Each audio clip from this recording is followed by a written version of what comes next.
નમસ્કાર મિત્રો.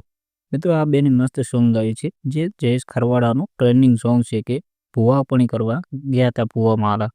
તો મિત્રો આ બેને તેમના સુરમાં આવું મસ્ત સોંગ ગાયું છે. તમે ખાલી એક વખત આ સોંગ સાંભળો, તમને મજા આવી જશે આ સોંગ સાંભળીને.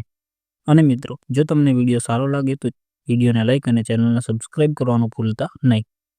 તો મિત્રો તમે એક વખત આ બેનનો અવાજ સાંભળી લો, પછી તમે ખુદ આ બેનને જે ઇન્સ્ટાગ્રામ આઈડી છે તે તમે મારા પાસેથી માંગજો, કેમ કે તેમનો એટલો મસ્ત અવાજ છે. તો મિત્રો હવે તમે વિડીયો જોઈ લો.